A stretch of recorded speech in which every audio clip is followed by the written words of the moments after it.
Momento clave para la historia. Sí, lo que está pasando no solamente en Ucrania, sino también en Estados Unidos, podría decidir muchas cosas. Ha sido una jornada, la de este último martes, muy movida, muy movida.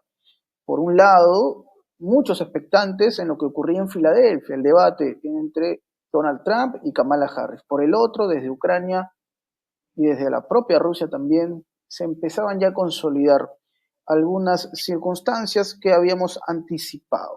Desde luego, lo que ha pasado en Kursk, la contraofensiva, ha demostrado que Ucrania pende de un hilo, no solamente por la derrota magistral que ha sufrido en manos de Rusia. Habla también esto de la posibilidad de que se adelante el final del régimen de Zelensky.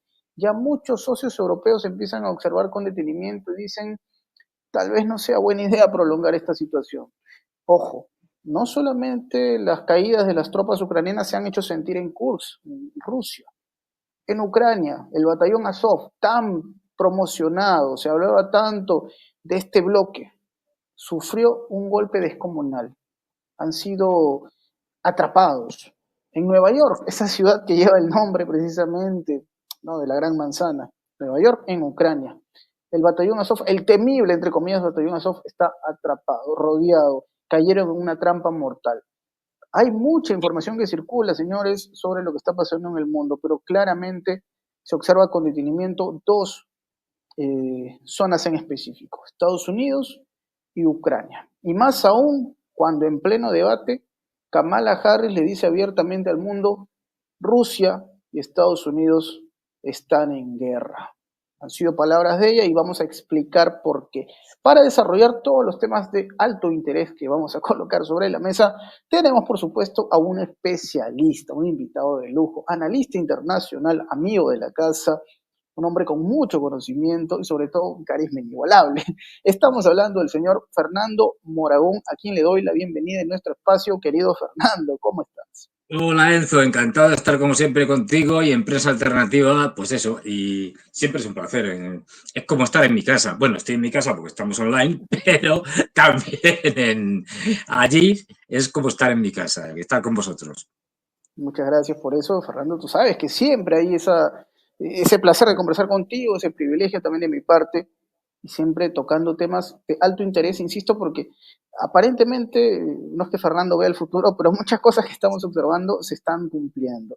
Lo que en su momento se había considerado una travesía, un desafío, un reto, una falta de respeto a Rusia, bueno, se empieza a derribar, se empieza a caer como un castillo de naipes. La contraofensiva en Kursk está entrando en curso, si es que ya entró, por decirlo de alguna manera. Se habla ya de que las fuerzas rusas han recuperado 10 localidades en esta contraofensiva. A ver, nosotros mismos habíamos observado información que llegaba desde Rusia con el uso de las FAB 3000, ¿no? Es algo que me llamó mucho la atención. En el propio Kursk, desde luego, claro, estamos hablando de territorio ruso, pero con el objetivo de desinfectar, entre comillas, es el término que utilizan mucho en el bando ruso, la zona de los invasores, ¿no? Kursk aparentemente ya nada de estar nuevamente bajo un control de Rusia. Por otro lado, Ucrania sigue perdiendo, desmantelándose. Ugledar cada vez más cerca, Rusia de ocuparlo. Por supuesto, lo que ocurrió en la ciudad de Nueva York, esta aldea, mejor dicho, la aldea de Nueva York en Ucrania, con el famoso batallón Azov, que ha sido rodeado, atrapado, está a la deriva, como se dice de alguna manera. El tan promocionado batallón Azov finalmente estará en manos de Rusia muy pronto. Fernando, ¿qué te deja hasta el momento esta realidad, este presente del conflicto en Ucrania? Ya hablaremos seguramente en breve de Estados Unidos también. Bueno, pues lo primero lo que venimos diciendo muchos y yo mismo, es decir, desde el principio de la guerra, miren ustedes, si es que no se trata de que tengan razón los ucranianos o la OTAN o la Unión Europea o los rusos o no. Esto, bueno, cada uno puede opinar lo que quiera, pero si vamos a los hechos objetivos, es decir, a las capacidades de unos y de otros, es que Rusia no puede perder esta guerra. Esto no es cuestión de preferencias, es decir, estamos hablando de la primera potencia nuclear por delante de Estados Unidos en cuanto a capacidad, por ejemplo, con los misiles hipersónicos, que ahora mismo son imposibles de interceptar por parte de los norteamericanos. Es decir, que en última instancia siempre pueden recurrir a eso, pero vamos, no hace falta.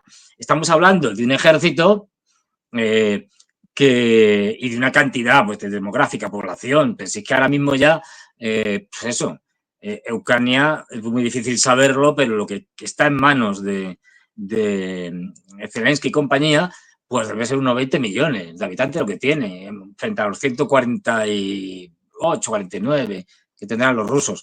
Pero luego es que la industria militar heredada de la Unión Soviética y fortalecida posteriormente, la industria militar, lo que llamaríamos, utilizando el término norteamericano, el complejo militar industrial más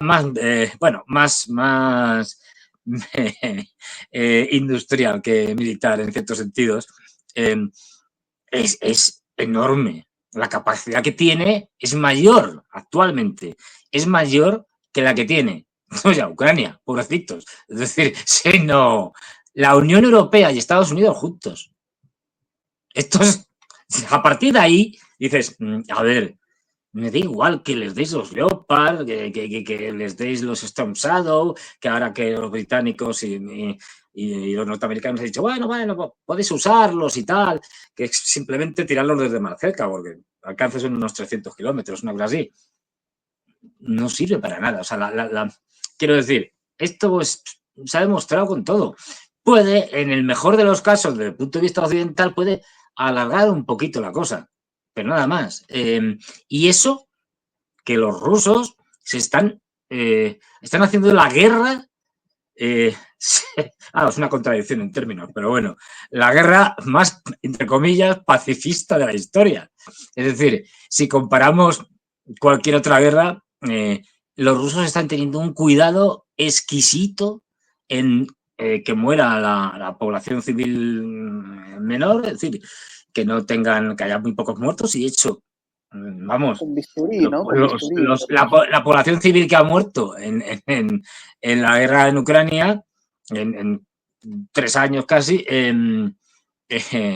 es muchísimo más pequeña que la población que ha muerto en Palestina, de civiles, estoy hablando, que tiene mucho menos tiempo. Es decir, es una guerra que ha dado la vuelta a la tendencia general en el siglo XX y en el siglo XXI, que era que las guerras cada vez tenían un porcentaje mayor de población civil muerta y un porcentaje descendente de militares muertos, ¿no? Iba cada vez subiendo más la proporción de la población civil y aquí no, aquí pasa lo contrario. Con lo cual, y esto es porque los rusos, ya digo, han actuado con un tacto tan es así, y cada vez me llegan más noticias de diferentes fuentes, que no solo ya la población rusa, que le está demandando cada vez más al gobierno, a Putin y demás, más mano dura. Es decir, esto les parece que son, pues eso, no blandengues, en el sentido de que tienen capacidades para hacer muchas más cosas, y no estamos hablando ni de guerras nucleares, ni de atacar a la población civil, ni esas cosas que hacen los norteamericanos, no. Utilizar otros tipos de armamentos, es decir, por ejemplo, continuar, que podían, lo han interrumpido varias veces, hemos hablado aquí de ello, continuar deselectrificando. Ucrania se acabó y no lo hacen del todo, a veces de manera incomprensible. De hecho, me cuentan por ahí que buena parte de lo que sería el Estado profundo ruso, de las élites rusas, empiezan a estar un tanto insatisfechas con, pues eso, con la mano blanda de Putin y piden mano dura contra Ucrania. Si los rusos se pusieran con mano dura, esto se habría acabado mucho antes. Y de hecho, si se ponen ahora con mano dura, igual, esto no dura nada. Lo que pasa es que los rusos, bueno, ahí se juntan muchas cosas, ¿no? Pero bueno, si quieres entramos en ello. Pero bueno, la cuestión es que ahora mismo lo que tenemos es que la gran baza esta locada, absurda, que sin ningún sentido, pero vamos, propuesta y planificada fundamentalmente, bueno, por la OTAN y dentro de la OTAN por los británicos, que están allí, o sea, esto ya lo reconocen abiertamente y tal, bueno, pues está siendo, como se sabía, desde el principio un fracaso. ¿Y por qué? ¿Porque los ucranianos son malos y los son buenos? No. Pues por la sencilla razón de que, mire usted, las capacidades logísticas, que lo hemos hablado muchas veces, que es lo más importante, pues si tienes capacidades logísticas, no vas a ningún lado, vamos, no avanzas ni 100 metros. Las capacidades logísticas, que es lo más complicado que tiene Ucrania, no dan para más. Es decir, no dan para invadir, en este caso, Kursk y llegar a la famosa central nuclear. No tienen capacidad. Más aún sin tener aviación. Sé que la aviación rusa les está machacando constantemente. Y ellos no tienen aviación propia, ni propia ni ajena, quiero decir, no tienen. Y claro, es decir, los rusos han aplicado una táctica muy, muy sencilla, pero muy razonable. Vale, estos se han metido aquí. ¿Qué quieren? ¿Que nos traigamos fuerzas de Donetsk para poder eliminar a la ofensiva de los ucranianos y ahí Donetsk más o menos se mantenga por un cierto tiempo? No. Han tirado de otras unidades, simplemente han frenado primero el avance ucraniano, que ya digo, por cuestiones logísticas tampoco puede ir para hacia más adelante. Han estado bombardeando constantemente, claro, toda la logística que venía desde Sumi para allá, es decir, y luego a partir de ahí han estabilizado más o menos el frente con unas líneas más o menos fijas, lo que hace mucho más fácil destrozar a los ucranianos, porque la capacidad artillera, la capacidad de bombardeo, incluso de drones que tienen los rusos es muchísimo mayor. Entonces, a partir de ahí los han estado machacando, ablandando, que es el terreno, que se diría, y esperando, no hay prisa. Si están en curso, bueno, pues están en curso. Pues vale. Propagandísticamente, pues muy bien al principio, pero vas a ver tú ahora qué risas cuando los echen de curso.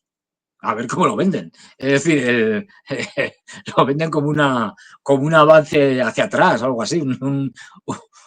Pero claro, han estado esperando y ahora ya cuando están suficientemente castigados, pues están empezando a avanzar y en 72 horas han recuperado una barbaridad de ciudades, más de 10, ya creo. Es decir, siguen avanzando.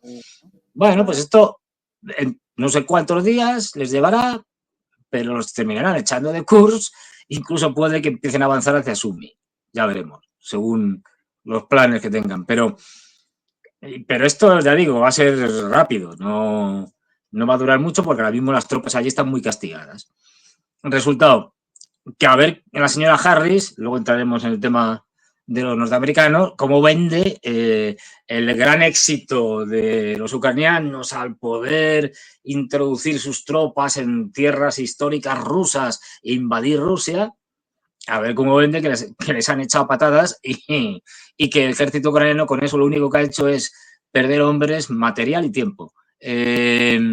Porque esto era un disparate desde el principio, no tenía ni pies ni cabeza. Bueno, a partir de ahí, lo que tú señalabas, el batallón Azov, hay que decir una cosa, bueno, batallón que ya se había reconvertido en regimiento, es decir, más, pero este batallón Azov es nuevo, me explico.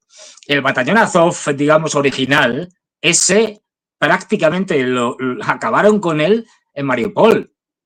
Acordaros en Mariupol que se refugiaron en la industria esta que había enorme, Azovstal, y que allí estuvieron aguantando en subterráneos y tal. Allí no quedó ni uno, prácticamente. Este batallón Azov, o este regimiento Azov, es nuevo. Es decir, es una vez que dejaron aquello, pues en gente han ido reclutando nacionalistas, neonazis, tal, etcétera, de por ahí, y han montado uno nuevo, pero el primero ya desapareció, ¿eh? Quiero decir, que estamos hablando del segundo. Y este, bueno, pues sí, hicieron una maniobra a la desesperada, entrando en New York, parece que todavía quedaban allí algunas unidades en una zona industrial al norte, y nada, pues entraron pero claro, es que no, como no tienen logística ni tienen nada, pues enseguida los rusos lo que hicieron fue cerrar, embolsarlos, están embolsados, yo creo que prácticamente ya deben quedar muy pocos. Y recuperaron la parte de un pueblo que hay justo al norte de Nueva York, con lo cual lo que quede es ya una cuestión de limpieza. Es decir, se acabó el segundo batallón Azov o regimiento Azov, no tiene salida. Y además no creo que estén muy dispuestos, salvo, y más con el batallón Azov, que ha sido especialmente cruel y brutal, a hacer muchos prisioneros. ¿Para qué nos vamos a engañar? Y a partir de ahí, pues lo que decíamos, que todo avanza rápidamente otras veces.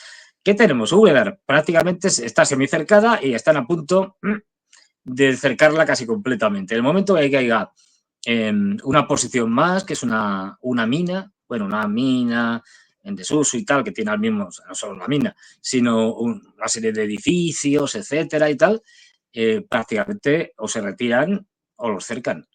Y si los cercan, se acabó. Vamos, quiero decir, igual pasa en Procrops. En Procrops ahora mismo ya esa gran zona que había, que estaba bueno, estaba en manos ucranianas, pero tampoco especialmente, era especialmente sólida, ¿no? Pero bueno, que había en Nevelsky, desde Nevelsky hasta hacia el oeste, bueno, pues toda esa zona que teníamos a Krasnogorivka abajo al sur y al norte está toda la ofensiva hacia Prokhorovsk, bueno, pues esa gran bolsa ya está en manos de los rusos y lo que están haciendo los ucranianos es huyendo para no ser embolsados, para no ser atrapados y eso es un duro golpe.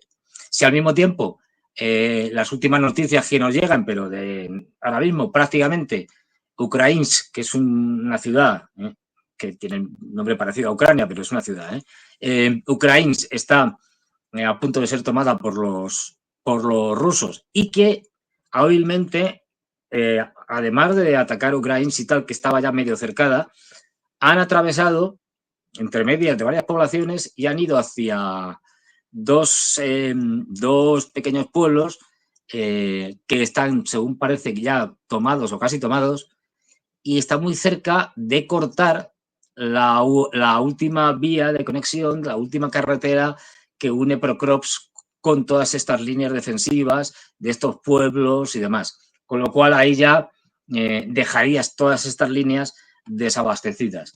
Y sigue marchando, o sea, la pisonadora sigue machacando y cada vez las noticias de quejas del alto mando, sobre todo de los soldados, de que no tienen con qué defenderse, el ejército ucraniano es mayor y el desorden es mayor, con lo cual, ya digo, esto le queda muy poco en cuanto a lo que es, digamos, la guerra definitiva, la guerra en sentido, digamos, desde el punto de vista de la derrota y de la victoria. Es decir, la derrota estará consumada por parte de Ucrania y la victoria ya será rusa. A partir de ahí pueden quedar muchos flecos. Lo que no van a hacer los rusos es ponerse a intentar ocupar media Ucrania, no tienen capacidad para ello. Y lo saben. Es decir, o sea que lo que sí es posible que veamos es que una vez tomado Prokhorovsk, en Prokhorovsk hay muchas noticias confusas, pero si la defienden fuertemente, podría aguantar un cierto tiempo, pero también se están dando noticias de que se están yendo, porque ya cada vez muchas de las zonas que toman es simplemente porque se retiran. O sea, que los ucranianos pues no tienen nada que hacer, aquello es un desastre y se toman aldeas, se toman fortificaciones prácticamente donde no hay nadie o hay 4 soldados. Es decir, a partir de ahora lo que va a ir y es todo más rápido, se va a acelerar, las, digamos, luchas internas dentro de los dirigentes, ¿no? Cada vez es mayor, cada vez son más las críticas hacia Sirski, hacia el comandante en jefe de las fuerzas ucranianas y Zelensky tampoco se escapa de ellas. Yo creo que a Zelensky le queda muy poquito ya, porque a nadie le interesa que siga Zelensky, es decir, ni a los norteamericanos A ni a nadie. propósito de eso, A propósito de Mm. eso, Fernando, justo revisaba una nota con un anuncio de Anthony Blinken. Anthony Blinken que estuvo, recordemos, en Kiev hace poquito. Y lo que dijo Anthony Blinken puntualmente es que el mundo tiene que estar atento porque habrá una reunión en Washington. No habló de fechas, pero dijo, habrá una reunión en Washington entre los líderes de Estados Unidos y Ucrania. Y específicamente habló de una conversación entre Joe Biden y Volodymyr Zelensky, que se va a dar en Washington. Para algunos presumen este va a ser un boleto de ida solamente para Zelensky, de Ucrania a Estados Unidos, boleto sin retorno. No digo con esto Mm. que van a eliminarlo, pero probablemente esta persona terminará pasando el resto de sus días en Estados Unidos, ¿no? Porque volver a Ucrania en estas circunstancias va a ser algo No, muy no. complicado.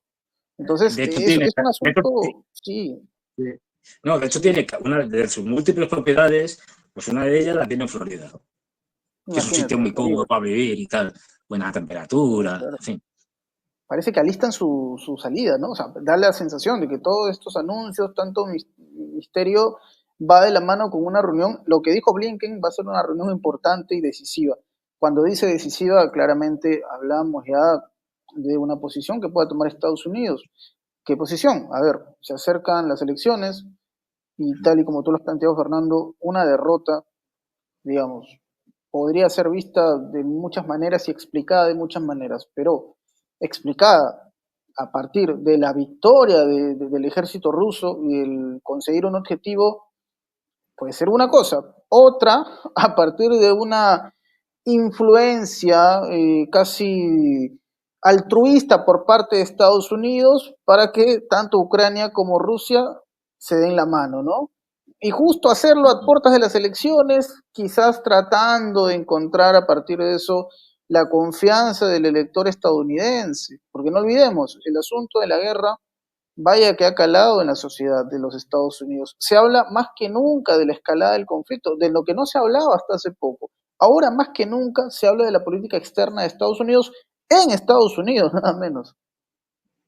Claro, porque es que el conflicto de Ucrania, a ver, yo entiendo que en Estados Unidos, además, que la política exterior les interesa a los ciudadanos norteamericanos bastante poco, cosa normal, es decir, aquí tampoco es que en Europa la gente esté muy preocupada por la política exterior, vale, el conflicto de Ucrania lo tenemos más cerca y te hablan más y tal, pero vamos, es más la propaganda de los grandes medios de comunicación que otra cosa lo que más se oye, ¿no? Porque la gente pues está en sus problemas, en su vida cotidiana, etcétera, y tampoco se entera mucho. Y además, al principio hubo, sí, vale, una especie de rusofobia fomentada por los grandes medios de comunicación, pero eso se fue diluyendo y ahora mismo el conflicto de Ucrania para la mayoría de la gente les suena como si estuviéramos hablando de la conquista de Marte. Igual, desgraciadamente, quiero decir, porque esto afecta y mucho a los europeos, también a los norteamericanos y lo que, ojo, es decir, lo que está claro, ni caso a las reuniones de Blinken o de Biden con Zelensky, no van a ir a ningún lado, no hay nada ya que cortar. Es decir, no hay nada que decidir con Zelensky. Es decir, eh, ni con... vamos, es que además mi impresión es que, pues además lo dijo Kamala Harris, es que no tienen un plan B. Es decir, esto lo dijo, sí, sí, está recogido y graba un vídeo. Esto lo dijo hace tiempo, este año, en la conferencia de Múnich. Esta que hacen todos los años, iban allí, un montón de prebostes y tal. Habla, pues no fue Biden, fue Kamala Harris, y en un momento de esto, como la señora no tiene muchas luces, pues la cogieron así un poco desprevenida y dijeron, bueno, si fracasa, tal, ofensivas, los planes militares que hay ahora y tal, en Ucrania y tal, o van ganando los rusos, llegan los rusos, ¿cuál es el plan B? Le dijeron. Y Harris dijo, plan B, no tenemos plan B. Lo dijo, ¿eh? O sea, imaginaros. Ahora mismo yo creo que los demócratas están día a día sin plan B, ni plan B ni nada, es decir, intentando tapar agujeros, el de Ucrania, el de Trump, el de la crisis económica, un montón de cosas, Oriente Medio, están y no hacen más que improvisar sobre la marcha. no va a haber, o sea, si es que ya pueden proponer, ahora sale Olaf Scholz, el canciller alemán, diciendo, no, estoy pensando un plan de paz y tal, que lo estoy elaborando, os lo voy a presentar. Otro disparate, que no, propaganda, no va a ningún lado, para luego justificar que decir, bueno, es que teníamos planes de paz, pero los rusos no quisieron. Nada. Es decir, vamos a ver, Rusia, que está ganando, y además está ganando por goleada, que está machacando a la OTAN, no olvidemos, a la OTAN en Ucrania, una OTAN que no puede ganar en Ucrania. Lo que sí puede hacer es extender la guerra hacia Europa, ¿no? Por eso ya es otra historia. Es decir, pero en Ucrania es que lo tiene imposible. Incluso si se metieran tropas de la OTAN ya un poco a lo grande, si es que no tienen capacidades. Si ya se ha visto, tienen problemas logísticos enormes. Tienen los Challenger o los Leopard se estropean con una facilidad pasmosa. Con lo cual, o los abran mismos, con lo cual cada 2x3 tienen que estar mandándolos a Polonia a que los reparen. Es decir, es que no, lo siento, estos tanques no están diseñados ni concebidos para esta guerra. Están concebidos para guerras cortas en Oriente Medio. Por decir un caso, pero no para esto. Es decir, con lo cual allí no funciona. En resultado, los rusos, porque además si no sería un escándalo que le podría costar el puesto hasta Putin. Es decir, si llegaran a decir, pues bueno, nos quedamos con las zonas que hicieron el referéndum, con Gerson, Zaporilla, Donetsk y Lugansk, y estos que no entran en la OTAN, que ya sabemos que no iban a entrar nunca, entonces siempre falsas promesas, lo confirmó Boris Johnson en una entrevista que le hicieron haciéndose pasar por Jack Attali, Boban y Lexus, que son dos humoristas rusos que van por ahí, no sé cómo lo hacen, pero y van hablando con diferentes líderes y tal, haciéndose pasar por otros líderes, ¿no? Con lo cual a veces se sacan mucha información. Y bueno, dijo Boris Johnson, no, si esto, Ucrania, la otra, pues eso nunca iban a estar, si esto era palabrería, tal, ¿no? O sea, no, para nada. Bien, pues eso. A ver, sí están, no desde el punto de vista formal, en la medida en que en la práctica la OTAN está en Ucrania y están luchando conjuntamente, es decir, el ejército ucraniano y las tropas de la OTAN, pero sí, en ese sentido ya están en la OTAN, pero no en el sentido, digamos, jurídico.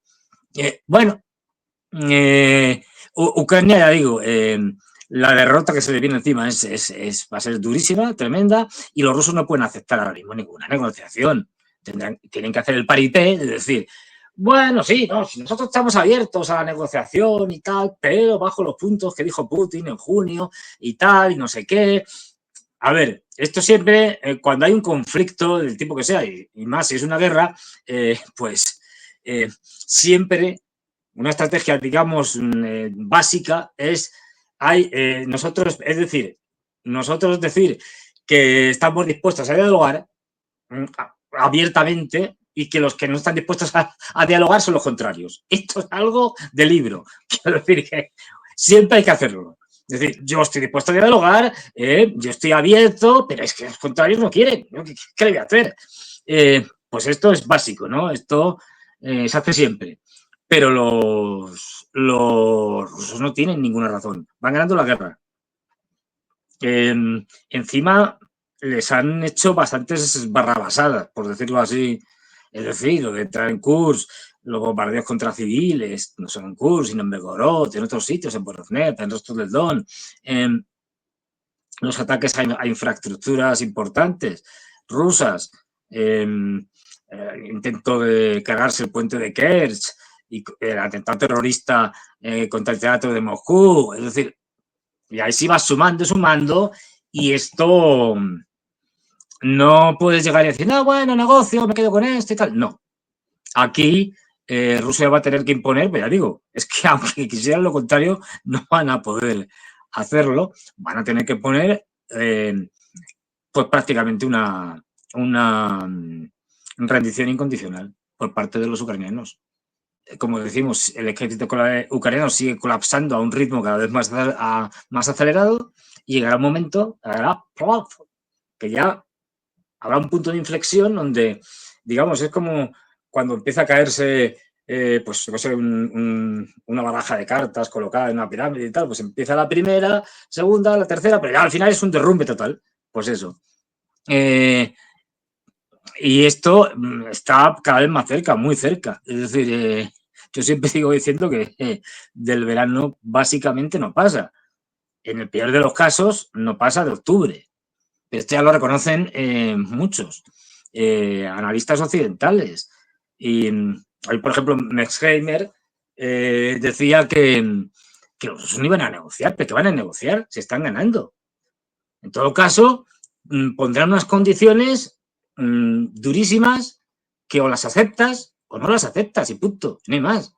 Es decir, y si no las aceptas, pues seguimos. Pero no hay, no, o sea, por mucho que salga Scholz, Blinken, Biden, bueno, Biden es un fantasma en la Casa Blanca, no se sabe dónde está, parece, ya, da igual, ¿no? Como ya ni siquiera sirve para presidente, ¿no? Pues bueno, le dejan hacer por ahí, es una cosa kafkiana, absolutamente Ayer ridícula, Trump, ¿no?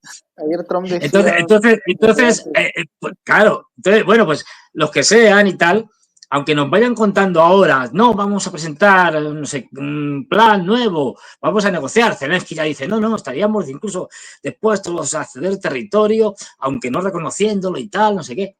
Vamos a hacer ahora una segunda conferencia, no como la que hicimos antes del verano y tal, aquella en Suiza que fue un desastre, porque no invitamos a los rusos, ahora los vamos a invitar y tal. Todo esto propaganda. No, no es más. Es decir, eso no va a ningún sitio.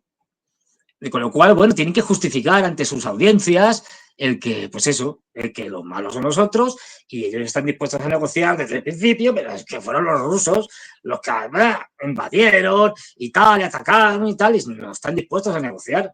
Pero vamos, es esto, es justificar la posición norteamericana y sobre todo intentar echarle las culpas a los ucranianos. Cuando ya la cosa esté aún peor, pues ya lo están haciendo, ¿eh? Pero vamos, terminas diciendo, no, la culpa no es nuestra. Nosotros no hemos perdido la guerra porque además no estábamos allí en guerra, ¿no?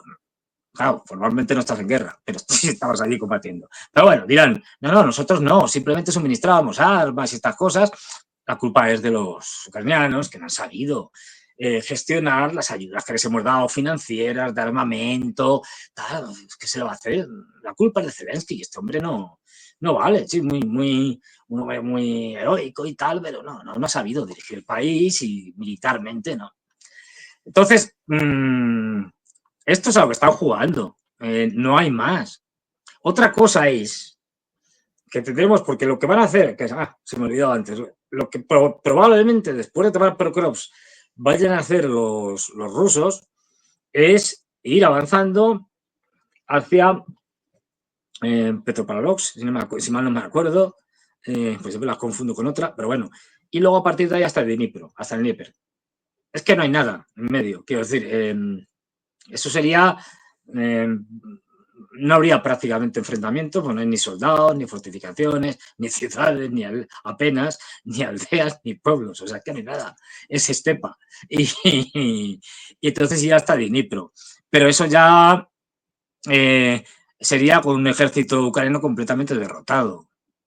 Que luego pueden quedar unidades sueltas más o menos en determinados sitios, especialmente al otro lado del Dnieper, en la parte oeste del Lvov y tal, la parte más nacionalista, pues sí, pero se habrá acabado. Es decir, ya la capacidad de combate ya será inexistente, podrás crear problemas. Por ejemplo, al finalizar la Segunda Guerra Mundial, cuando se rinden ante los aliados, los alemanes, todavía quedan unidades que estuvieron, que estaban todavía luchando y que estuvieron incluso luchando un tiempo más, como por ejemplo en Letonia. Unidades de las alemanas y letonas, es decir, que estaban metidos con los alemanes. Es decir, bueno, pero eso ya son flecos, es decir, que van a ir quedando y luego ya veremos las posturas que adoptan Polonia, si se queda o no con un cacho de Ucrania, y luego lo que hablamos. No olvidemos que tenemos un octubre movidito, muy movidito, extremadamente movido, en el cual vamos a tener, así, para empezar, luego lo que surja, es decir, pero vamos, a fecha fija tenemos las elecciones en Moldavia, creo que son el 20 de octubre, y Moldavia es el candidato número 1 para proseguir la guerra de Ucrania. Y vale, ya han derrotado esto, de hecho lo están preparando, quiero decir, es que lo están haciendo abiertamente. La oposición ya se está quejando de que aquello va a ser un fraude electoral de los que hacen época, y la propia presidenta Maya Sandu, que es una otaniana, a favor de la Unión Europea, discípula de George Soros, es decir, pues lo que está proponiendo es algo que va a ser inaceptable para los rusos, y es que la región de Transnistria, que es un conflicto congelado que lleva desde hace 30 años y que bueno, es una zona pequeña, alargada, de población fundamentalmente rusa y en la que hay soldados rusos, pues va a intentar incorporarla por la fuerza. Y eso ya es meterte con los rusos, y al mismo tiempo va a intentar meter, vamos, quiere disolver el país, es decir, quiere acabar con Moldavia como país, y que entre dentro de Rumanía como una región más. Esto puede llegar bueno, por supuesto, a protestas civiles, pero es que ya, por ejemplo, una minoría como los gagausos, que es una minoría turcófona al sur de Moldavia, y que también hablan ruso, pero no hablan moldavo, bueno, lo dijeron, incluso su presidenta de la autonomía fue a hablar hace unos meses con Putin, pidiéndole ayuda y pidiéndole que en caso de que esto se produjera, ellos iban a declarar la independencia de Moldavia y se iban a unir a Rusia. Y Putin les dijo que sí. Quiero decir, dijo que les iban a echar una mano. Quiero decir, y no solo con ayuda humanitaria. Está todo preparado. Ahora mismo están llegando tropas, unidades, constantemente haciendo ejercicios militares en Rumanía. Y también en Moldavia. La OTAN está en Moldavia por todos los lados ya. De hecho, Rumanía, ¿no?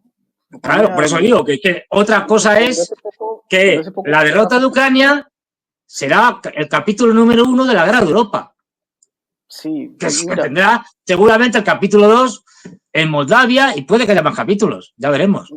esto de Rumanía que tú mencionas me hace acordar, por ejemplo, lo que pasó el fin de semana que se fue, que es que Rusia sobrevoló espacio aéreo de esta nación, de Rumanía, que Sí, como sabemos es miembro de la OTAN. Para muchos lo han interpretado como un desafío directamente, ¿no? Como un mensaje, como un aviso por parte de Rusia a la OTAN. Nosotros tenemos capacidad, no lo estoy diciendo literal, me refiero a la interpretación de los hechos. Rusia asume que tiene la capacidad de penetrar en el espacio aéreo de estos países que insisten en ser hostiles. Ahora, yo me pongo a pensar también, hablando en otro escenario, porque claramente si hablamos de Rumanía, si hablamos de otros países que forman parte de esta contienda de manera indirecta, ¿cómo no hablar, por ejemplo, de Bielorrusia, ¿no? Bielorrusia y esta cada vez más cercana posibilidad de que las fuerzas ucranianas tomen algún posicionamiento en Bielorrusia. De hecho, algunos se atreven incluso a insinuar que estas tropas también tendrían en mente llegar a Kaliningrado, a lo que puede parecer exagerado. Pero si ya intentaron invadir, o mejor dicho, hicieron este intento de control de Kursk, quién sabe, en esta desesperación, finalmente sí, sí. terminen raspando a Bielorrusia, pues, ¿no? A ver, de hecho, no tanto porque ya no tienen capacidad para hacer un ataque contra los bielorrusos. Además, la frontera entre Ucrania y Bielorrusia, por ambas partes, está ya muy fortificada, muchas minas, muchos trincheras, búnkers, etcétera. Es decir, que no sería nada fácil. Lo que sí pueden hacer con relativa facilidad, y ya lo propusieron, claro, los rusos dijeron, como lo hagáis, vais a tener muchos problemas, por decirlo suavemente. Y es que Kaliningrado, efectivamente, es un enclave que está desconectado de Rusia. Es decir, que no tiene continuidad territorial con Rusia, está aislado. Y ese enclave, de hace mucho tiempo, hay un acuerdo que entre la frontera, imaginaros Kaliningrado aquí, y entre la frontera de Lituania y de Polonia, pasa una vía de tren y una carretera para comunicar directamente Kaliningrado, y esto está bajo, digamos, control ruso, con Bielorrusia, ya a partir de Bielorrusia sin problemas. Esto ya lo intentaron al principio, dijeron, lo soltaron, los lituanos, los polacos y tal. Pues vamos a cortar esto y tal. Y hubo un momento ahí de tensión y los rusos respondieron, ¿cómo se os ocurra esto? Vamos, vais a tener problemas, pero de los gordos. Ahora bien, los bálticos están chalados, sus líderes están como una cabra, que ese es otro elemento que hay que considerar. Y que la gente, yo entiendo que, claro, tú, yo, el vecino de enfrente, total, te pones a pensar, dices, si yo fuera un político que está en guerra y tal, o en una zona de guerra, pues intentaría elaborar racionalmente planes para defenderme, para lo que fuera. Esto a veces es así, a veces no. Es decir, quiero decir que la ideología, la desconexión con la realidad, el narcisismo y un montón de cosas más de los líderes de cualquier sitio, pero especialmente de los europeos, especialmente de los bálticos, dentro de los europeos, pues les puede llevar a hacer las cosas más absurdas. De hecho, las están haciendo. Ahora han colocado, no sé si en Lituania o en Letonia, da igual, han fortificado la frontera y tal, y es una cosa ridícula. Han puesto los famosos dientes de dragón estos para los tanques y tal, pero ves que la profundidad que tiene es ridícula. Es decir, están chalados. Bueno, pues a ver, pues, esto sí, se puede liar la manta a la cabeza en un determinado momento y hacer cualquier disparate. Y si además Estados Unidos les dice que sí, pues entonces, clarísimo. O sea, que las opciones son varias, ¿no? Pero yo creo que, vaya, digo, esto es una guerra primero mundial, no lo olvidemos. Estamos hablando del frente europeo, el frente asiático es otro, que ya está abierto, ¿eh? No es un tema. Tenemos otro frente africano y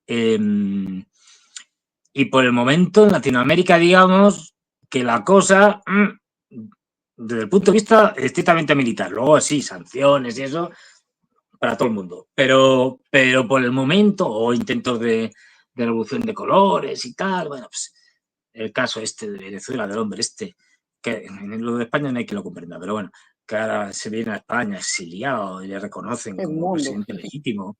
Es sí, una sí. cosa realmente delirante, kafkiana, sin ningún sentido. Y seguro que va a vivir a costa de los presupuestos del Estado español. O sea, una cosa. A ver, yo entiendo que esto lo puedan hacer los americanos. Es una tontería, pero ellos tienen interés en el petróleo de Venezuela. Vale. O sea, se puede entender que intenten buscar la manera de cargarse a Maduro y al chavismo para hacerse con el petróleo de Venezuela. Bueno, se puede entender.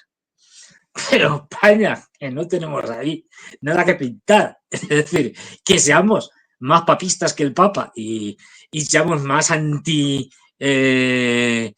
Maduro y anti Chávez o chavismo que los propios norteamericanos, es una cosa que no se entiende, ya completamente absurda, fundamentalmente ideológica, pero bueno, ya digo, por eso digo que no pensemos que todas las decisiones que toman los líderes mundiales son decisiones racionales, muchas de ellas son absurdas, completamente absurdas, vamos, errores garrafales, y la historia está llena de grandes errores y equivocaciones, pero llena, ¿eh?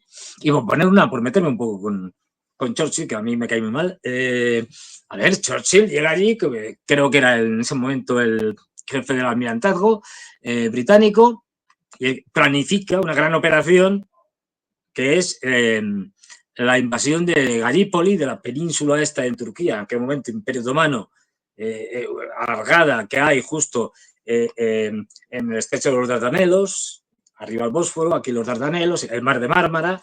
Bueno, pues ahí dice, esto lo tomamos, y mandan no sé cuántos cientos de miles de hombres, entre ellos también los famosos australianos, neozelandeses y tal, y esa gran operación diseñada por el genio de Churchill se convierte en un absoluto desastre, el fracaso más terrible. Es decir, después de estar un montón de meses allí, los turcos no solo es que los frenan, sino es que no pudieron prácticamente avanzar mucho más allá de las playas.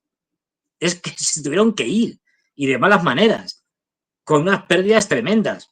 Entonces, bueno, pues un error del loco Churchill, que era un racista, un clasista y un tipo absolutamente impresentable, y que se creía que la poderosa Armada Británica con sus aliados y colonias, tal, y con los franceses que también estaban allí, iban a poder tomar una pequeña península, ahí los otomanos le dieron una lección. Por cierto, uno de los, creo que en ese momento era coronel, no estoy seguro, uno de los oficiales que estuvo allí, que desempeñó un papel importante en la defensa de Gallipoli, que ya digo, que desde el punto de vista, tú ves aquello y dices, pero esto es un disparate, pero si está lleno de montañas y tal, si esto es dificilísimo. ¿A quién se le ocurre semejante estupidez? Pues a Churchill. Bueno, uno de los que estaba allí combatiendo era un señor que luego sería muy famoso, el famoso Mustafa Kemal Atatürk, que en ese momento era un oficial del ejército otomano y que luego ya sería pues el presidente de la República Turca. Y quiero decir que la historia está llena de errores, pero vamos, y esto le está pasando cada vez más a Estados Unidos. ¿Por qué? Porque tiene, primero, una clase dirigente. Cuando hablo de clase dirigente, de la clase política, los que están por detrás, el Estado profundo y las grandes corporaciones y demás, es otra cosa. Pero una clase dirigente profundamente estúpida, analfabeta, ignorante, lo he estado viendo. ¿Pero quién es Kamala Harris? Si no sabe hacer algo con un canuto. Incluso Trump. Sí, es un empresario de éxito, bueno, de éxito, entre comillas. Es decir, por decirlo, de relativo éxito, ¿no? Porque, en fin, también quebró, en fin, tal, y que es un tipo pues sin escrúpulos, un viva la vida. Es decir, en el sentido de que no le importa todo un pimiento. Y muy narcisista también, ególatra, en fin. Y desde el punto de vista de conocimiento sobre cualquier cosa, cero patatero. O sea, son dos tipos absolutamente dos petardos, intelectualmente hablando. Pero es que la mayoría de la clase política, Blinken, Sullivan, el otro y tal, son igual de petardos. Es decir, es que no tienen ni idea de cómo se hacen las relaciones internacionales, de cómo se dialoga. Pues si lo primero que hicieron, me acuerdo, cuando antes de la guerra, creo que fue con los chinos, la primera reunión que tuvo la administración Biden con China, que fue, no sé si en Alaska o no me acuerdo, pero fue creo que en Alaska, pero no estoy seguro. Y llegaron, y lo primero que hicieron fue llegar avasallando a los chinos y poniéndoles verdes. Dices, pero vamos a ver, esto, ¿ustedes están bebidos o qué? La primer contacto de la nueva administración es para decir, somos Estados Unidos y ustedes tienen que hacer lo que nosotros nos queramos. Y los chinos ahí diciendo, con una absoluta falta de cortesía diplomática brutal. Pues estos son, si son los mismos. Es decir, luego además tienen un problema añadido, que es los, digamos, en términos generales, asesores y parte del Estado profundo que quiere vivir muy bien. Entonces, claro, si le llevas la contraria a un narcisista, por ejemplo, como Trump o como Kamala Harris y tal, de esas cosas, y un tipo y tal, pues seguramente te va a mandar, y le dices que le cuenta la verdad, pues te va a mandar a la porra y en el mejor de los casos. Ahora bien, si le das la razón, seguro que te ascienden. Esto está pasando mucho en el ejército, en la administración, con lo cual, pues al final es un proceso en el cual los dirigentes políticos no saben nada y meten la pata, los asesores que tendrían que rectificarlo no les rectifican, porque si les rectifican salen pitando y si le dan la razón les ascienden y al final se crea, igual pasa con los militares, y al final se crea un desastre, que es lo que está volviendo, un país con una gestión lamentable. Y eso no tiene solución, quiero decir, igual que salga Kamala Harris, que salga Trump. Lo que pasa es que Kamala Harris es más belicista, quiero decir, Trump Sí, claro. en principio sería algo menos, tampoco pacifista, Sí, claro. pero Kamala Harris pues iría pues, a lo bestia, se diría, venga, La a posición de seguir con la ambos, guerra de Europa. la Sí, posición de dime. ambos respecto, la posición de ambos respecto al genocidio los pinta de cuerpo entero, eso está claro, ¿no? La posición tanto de Donald Trump como Kamala Harris, sin embargo, justo tú mencionas un tema muy interesante, Fernando, y coincidimos que esta es una bola de nieve, lo que se le ve en Estados Unidos, irreversible aparentemente, tendría que pasar algo extraordinario, pero me pongo a pensar en Kamala Harris, considerando lo inmediato que es el conflicto en Ucrania, porque hay algo que ayer me llamó mucho la atención entre las cosas que dijo, ¿no? Vamos, hay que decirlo, no fue precisamente una tapeada de piso de Trump con Kamala. Parece que un Trump se vio algo deslucido y una Kamala que intentó ser más agresiva, pero en ese intento parece que se le fue un poquito la lengua, porque dijo cosas muy perturbadoras, por decirlo menos. Y acá tengo precisamente la declaración, porque es importante hablar aquí con ajos y cebollas, como se dice, y explicar con detenimiento. Y es que les tocó hablar del conflicto en Ucrania. Desde luego, Trump mantiene su posición, que él no cree que tenga un sentido prolongar el conflicto. Hablo de las vidas humanas. Vamos a ver hasta qué punto es creíble, vamos a ver hasta qué punto es creíble que lo dice con esa Pero bueno, con ese peso, ¿no? que no le interesa seguir con Pero la guerra de interesa. Ucrania Claro, pero y lo que dijo, tiene su lógica. claro, tiene su lógica, pero lo que dijo Kamala me llamó mucho la atención, porque ella dice puntualmente, y esto está documentado, ¿no? Ella dice, creo que la razón por la que Trump dice que esta guerra terminaría en 24 horas es porque simplemente la abandonaría. A ver, cuando Kamala dice algo como esto, que Trump abandonaría, quiere decir que Estados Unidos ya está en una guerra, y luego dice algo adicional. Eso no es lo que somos los estadounidenses. ¿Qué quiere decir con esto, Kamala? Que si llega al poder, efectivamente, esto se va a prolongar. O sea, ya aparentemente la posición de Kamala Fernando es irreversible, ¿no? Escuchando declaraciones como esta, no se ve en ningún momento que la intención tenga que ver con dialogar, con establecer precisamente el finiquito del conflicto, ¿no? La posición de Kamala es simple. Dice, no vamos a abandonar el Sí. conflicto. Sí, sí, sí. A ver, de Kamala, en tanto que digamos figura representativa de los demócratas, pues Kamala es una señora con pocas luces y que te tendrán que ir diciendo lo que tienen que decir y hacer. Ya has visto, por ejemplo, que no concede entrevistas, salvo que sean entrevistas manipuladas. Es decir, quiero decir, con las preguntas y tal. ¿Por qué? Porque si va a hacer una entrevista de verdad, eh, no va a saber responder y va a tener problemas, no se va a poner a reír de manera histérica, como suele hacer, y tal. Quiere decir que no, la tienen blindada, claro, porque la señora no va para más. No, los que van a decidir, que serán otros, bueno, pues los demócratas es que están por la labor, quiero decir, los demócratas quieren seguir la guerra con Rusia, contra Rusia, que ya digo, que no tiene por qué ser Ucrania, porque Ucrania ya le queda poco recorrido.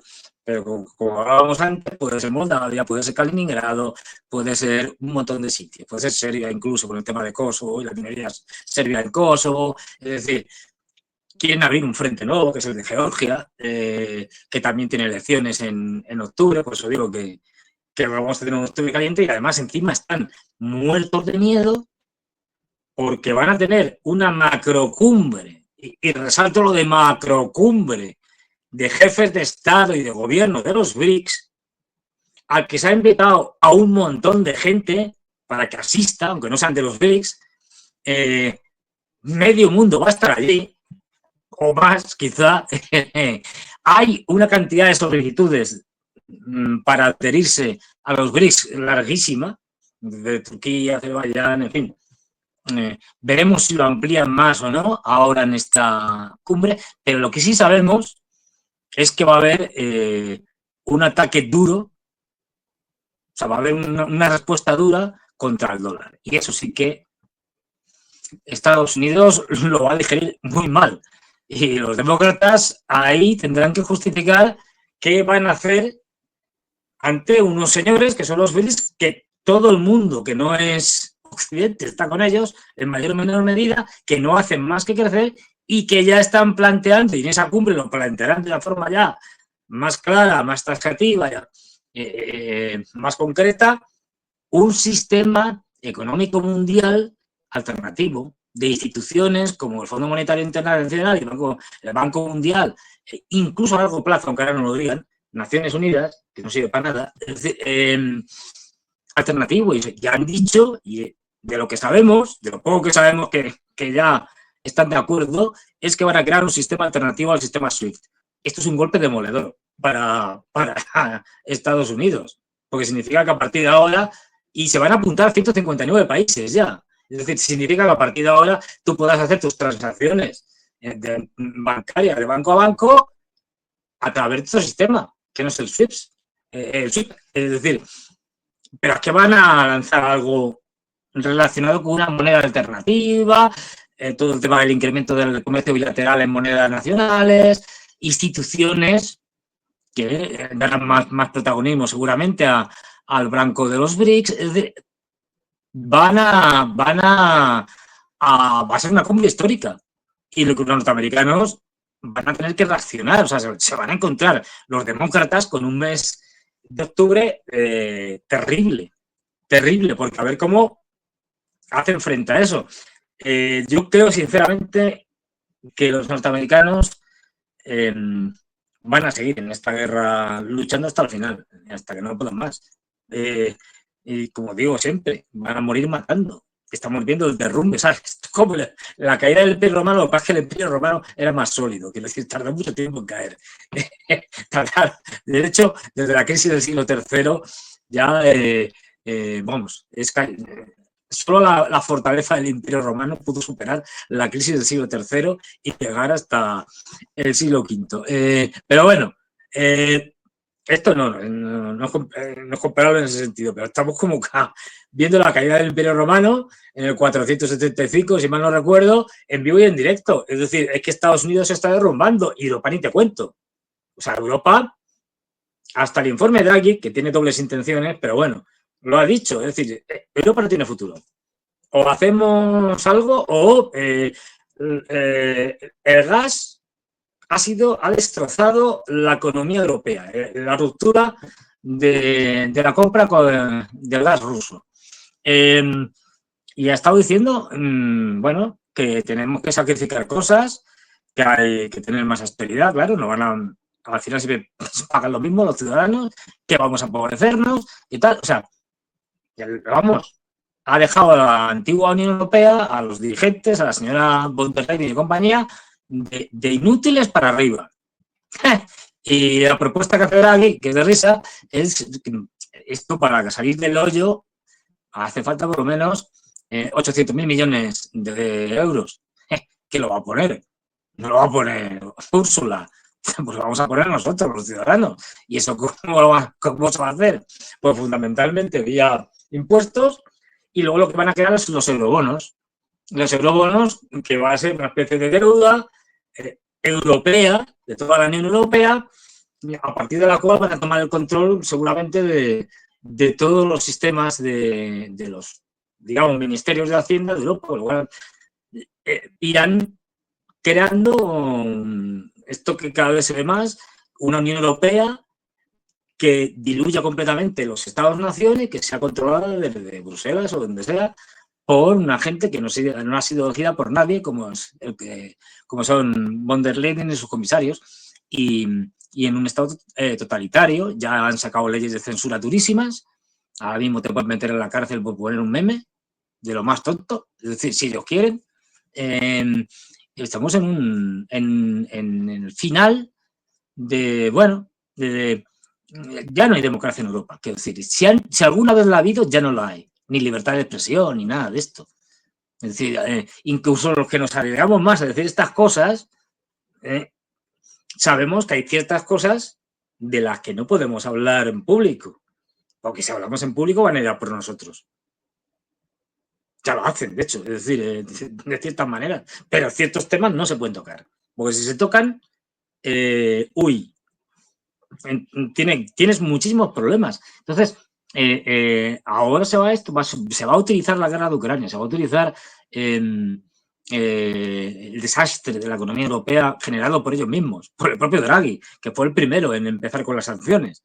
Ojo, es decir, que y ahora viene con estas, para justificar el desastre y tal, y terminar convirtiendo a la Unión Europea en un estado totalitario en el cual estaremos empobrecidos, o sea, viviremos peor que nuestros padres. Que, bueno, en mi caso, ni te cuento, pero la gente joven, de hecho ya se puede decir, en el caso de España tú comparas haciendo, es decir,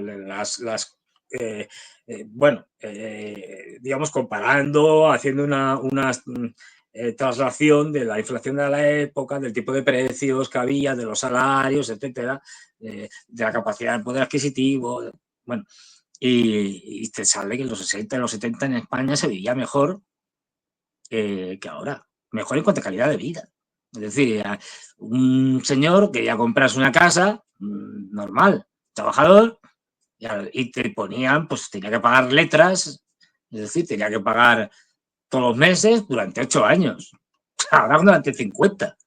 Se lo dejas a tus hijos el pagar el préstamo.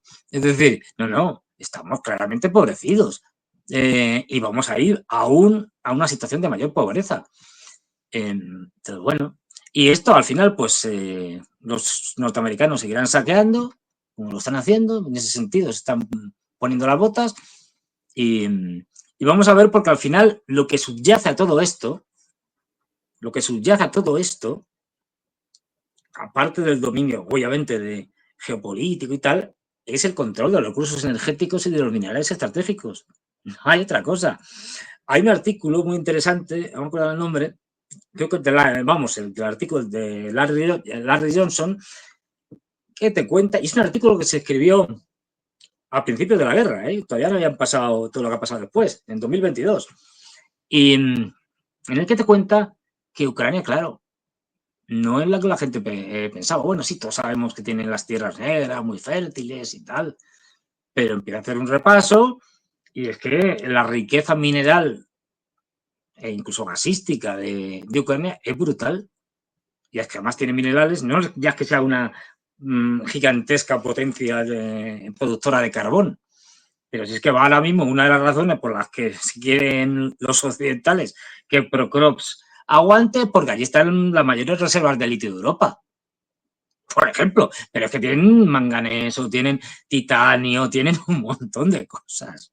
Es decir, que al final la guerra de Ucrania, aparte de fastidiar a los rusos, intentar destrozar la economía rusa, utilizando a Ucrania, es también apropiarse de las riquezas de Ucrania que los impresentables de los oligarcas ucranianos no han sabido hacer, ni siquiera eso. Y lo único que han hecho es empobrecer a una población ucraniana bueno, que antes de la guerra ya era la población más pobre de todos los países que en un momento formaron la Unión Soviética. Tiene tela. Entonces, ahí, claro, cuando rascas, ves que hay muchos intereses. Hay gas, tanto gas, digamos, normal como gas de esquisto, para sacar a través de la fracturación hidráulica. Es que podría proveer a Europa de muchos de los materiales que no tiene, estratégicos, de los minerales, para hacer un montón de cosas. Y claro, con lo cual Ucrania interesa. Y qué casualidad, la mayor parte de esas cosas están en la zona rusa, en Donetsk, en Lugansk. Donetsk vamos, una zona minera extraordinaria, de una riqueza extraordinaria. Claro, y de ahí que haya que luchar hasta el último ucraniano, porque, oye, a los occidentales les interesan la riqueza que hay allí y que ellos no tienen. Es decir, que al final, cuando rascas, siempre es lo mismo. Es el control, las guerras por el control de los recursos energéticos y los materiales estratégicos que nos permiten, por ejemplo, tener móviles. Sí. Sin tierra rara no hay móviles, ni ordenadores, ni nada. Y eso es escaso, cada vez va a ser más escaso, con lo cual no va a haber para todos. ¿Qué hay que hacer? Pues arrebatárselas a los contrarios. ¿Qué es lo que estamos viendo? Me parece la era primitiva, ¿no? O sea, es increíble, claro, Fernando, con todas las cosas que tú nos cuentas, esta sensación de haber viajado en la máquina del tiempo y estar en el pasado, ¿no? Ya hasta parece que hablaremos de la época. No, pero esto va a ser mucho del futuro, porque, y no solo del presente, porque cada vez, o sea, a ver, los recursos, eso es una cosa obvia, los recursos minerales, los recursos energéticos de las energías fósiles son limitados, como limitada es la Tierra. Hay una determinada cantidad y no hay más. Y parte de esa cantidad no es rentable extraerla. Es decir, te cuesta más extraerla que utilizarla. Es decir, te cuesta más extraer el petróleo que luego sacarlo, o sea, que consumirlo luego, comercializarlo, etcétera, con lo cual no tiene sentido. Te vas a utilizar más energía para sacar petróleo que el petróleo que vas a sacar.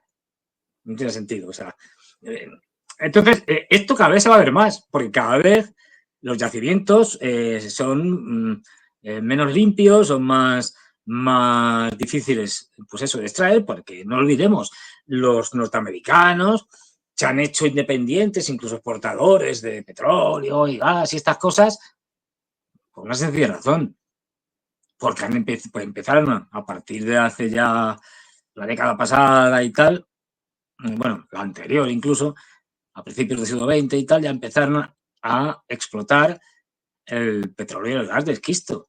Y el petróleo y el gas de esquisto es de muy mala calidad, pésimo, es decir, necesita mucha más elaboración, su extracción es mucho más cara, es mucho más contaminante su extracción que la de un petróleo ligero, de un petróleo de fácil extracción, y además provoca todo tipo de desastres ecológicos, entre ellos terremotos.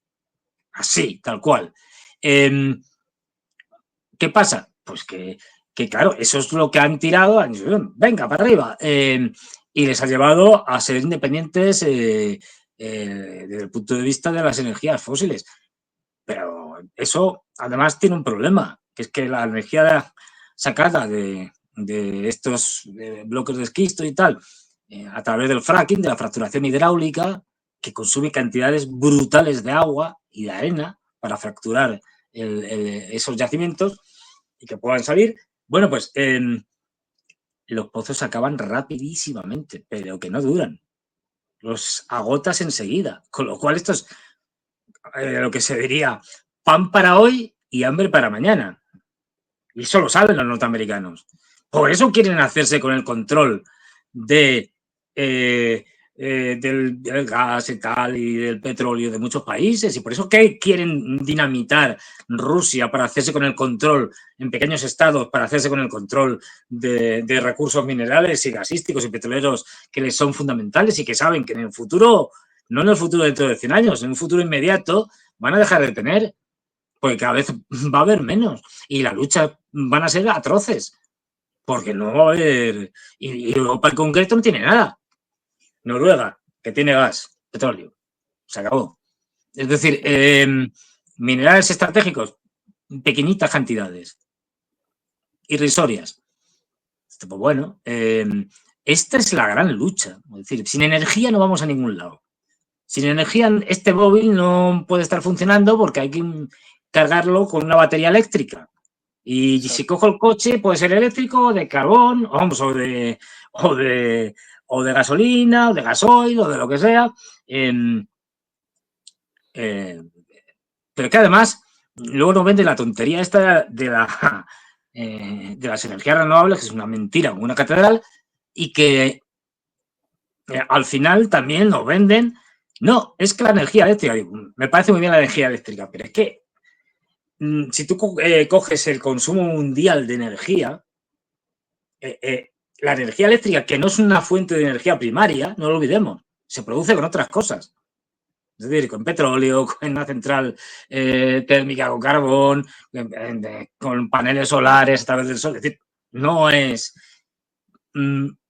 puede servir aproximadamente para un 20 o algo más por ciento de la energía que podemos utilizar. Pero no se te ocurra, no se le ocurre ni al más chalado, intentar mover eléctricamente, pues los grandes portacontenedores del comercio mundial, porque esto es algo que no se le pasa ni al más loco. Vamos, tendrías que hacer un portacontenedores, ¿qué digo? Un macrobarco monstruosamente gigantesco solo para mover al portacontenedores. Algo de locos. Es decir, y no olvidemos que el comercio mundial, el 80% del comercio mundial no se hace por carretera, ni por tren, se hace por barco. Luego el 80% del comercio mundial tendrá que seguir utilizando el gasoil, el combustible que utilicen los barcos. Olvídate de la electricidad. Eso no lo mueves con electricidad. Es decir, que cada vez las disputas van a ser mayores, porque va a haber menos recursos energéticos y los minerales estratégicos clave para, pues mira, en Latinoamérica tenéis un ejemplo de libro, es decir, Bolivia, que tiene unos yacimientos, bueno, de litio espectaculares. Según se dice, tiene las mayores reservas del mundo. ¿Y qué le pasó a Bolivia hace unos años, cuando estaba Evo? Que le dieron un golpe de Estado, qué casualidad. ¿Y por qué se lo den a Bolivia? ¿No va a ser porque tiene litio y nos queremos quedar con el litio? ¿Eh? ¿Los norteamericanos? Pues claro. Es decir, si Bolivia no tuviera litio, no tuviera nada, no importaría. Pero es que resulta que el litio es fundamental, porque si no, no hay baterías eléctricas, para nada. Que mi móvil tiene litio. Bueno, el mío y el de cualquiera. Quiero decir, pues eso.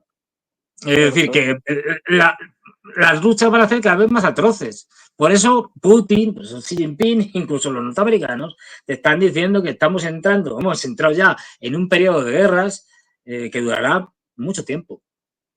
Cierto. Ni un Y año, ni sabes que dos, ni tres. me pongo a pensar que vamos camino a una sociedad cada vez más insensible, ¿no? Porque yo hacía alusión a esto del viaje al pasado, entre otras cosas, porque claramente se advierte que la Europa civilizada y el Occidente, que se vendía como una sociedad civilizada, va cayendo a este estado de seres primitivos que obviamente pugnan por sus intereses, casi zurrándose en el prójimo, ¿no? Bueno, de hecho, esto no ha pasado desde ayer, ¿no? Esto ha pasado y sigue pasando en la historia, claramente que ahora maquillado, ¿no? Más corporativo, entre comillas, pero los días que se vienen y los meses que se vienen van a ser intensos en ese sentido, Fernando, con todo lo que nos cuentas y seguramente hablaremos de ello porque es de interés global. El público lo entiende así, con tú los ejemplos que pones de la cotidianidad tienen que ver con eso, querido público. En fin, Fernando, hemos disfrutado esta conversación, como no Muchas tienes gracias. idea. Siempre es un placer conversar contigo y aprender. Y por favor, me gustaría que nos dejes una reflexión de lo que hemos conversado en esta entrevista. Pues, a ver, a mí me gustaría ser optimista, pero yo prefiero ser realista. Es decir, optimismo, digamos, sostenido sobre la nada, pues no. Esto que dicen los demócratas, ¿no? Que la campaña electoral eh, tiene como lema algo así como esperanza y alegría. Hombre, que esto parece una cosa de risa. Es decir, esperanza y alegría. ¿Qué programa político es ese? De esperanza y alegría. Es decir, pero vamos a ver. Pues desgraciadamente ni esperanza ni alegría. Me temo que vamos a un periodo histórico, no sé cuánto durará, obviamente, pero un periodo histórico muy duro, en el que buena parte del mundo, especialmente Europa, se va a empobrecer como nunca lo hemos pensado. Y ojo, lo que decía Sergio es muy importante. Que no se perciba a Europa, Estados Unidos como una especie de hijo bastardo de los británicos, es decir, o sea, no se les perciba como países, bueno, semipacíficos en las últimas décadas, bueno, en las últimas décadas no, en el siglo XX, por el tema de la Guerra Fría, se creó una situación que hizo que los europeos y los norteamericanos intervinieran fuera de Europa y tal, pero históricamente Europa ha sido siempre el continente más guerrero. Nos hemos pasado la vida matándonos entre nosotros. Lo extraño es que se dio un periodo absolutamente raro, por circunstancias concretas, después de la Segunda Guerra Mundial, que no olvidemos, la hicimos los europeos, no las hicieron los africanos, no las iniciaron los asiáticos, bueno, los japoneses sí. Es decir, ni los latinoamericanos fueron los europeos, igual que la primera. Es decir, bueno, pues hay un periodo que como hay armas nucleares entre las dos grandes bloques, la Unión Soviética y el bloque norteamericano, pues las tensiones intentan desplazarse fuera de Europa para evitar un choque directo. Y entonces, pues sí, vale, hacemos una guerra en Vietnam, los norteamericanos, luego otra en, pues bueno, antes en Corea, que si invadimos la isla de Granada, que si Panamá, que si bombardeamos primero Libia, luego nos cargamos en Libia, la Cota y a Gaddafi, en fin, las guerras contra Irak, la primera y la segunda, vamos, que no paran. Pero que esto es lo extraño, ese periodo que ha terminado, que fue el periodo de la Guerra Fría, que terminó con la Unión Soviética, en la que hubo guerras periféricas a Europa, pero en Europa prácticamente no hubo nada. Esto se ha acabado. Eso es una anomalía histórica dentro de la historia de Europa. Volvemos a lo de siempre. Otra cosa es que tengamos unos ejércitos de birria. Y aquí la guerra es mucho más sofisticada y se hace de muchas maneras, no solo militarmente. Pero volvemos a lo mismo. No hemos dejado de ser los mismos tipos eurocéntricos, racistas, supremacistas, que se ven ahora mismo con la soga al cuello, porque ya no tienen el poder ni la capacidad que tenían antes. Y eso no vamos a dejar de serlo. Y haremos todo, bueno, nosotros no, los líderes europeos, la mayoría de ellos harán todo lo posible por intentar llevar a cabo sus proyectos, si hace falta, caotizando el mundo. Ya digo, estamos en una guerra mundial y esto tiene que quedar claro. Y como las guerras mundiales, de hecho hay una parte de los europeos y los norteamericanos neomalthusianos que te están diciendo así, abiertamente, claramente, sobra mucha gente, sobran miles de millones, habrá que acabar con ellos. Así. Esto es lo que esta es la realidad. Es decir, y por lo tanto, tomar conciencia. Es que ahora puede ser este país, pero mañana puede ser este o este otro. Y te toca a ti. Es decir, y esto va a ir a más, no va a ir a menos. Y va a durar mucho tiempo. Y todo eso tocando, crucemos los dedos de que la panda de locos de los occidentales no terminen llevando a rusos y chinos fundamentalmente a una guerra nuclear, que está por ver. Eso Así que sería, nos la estamos jugando, vamos. sí, sí, sí, terrorífico en todo sentido.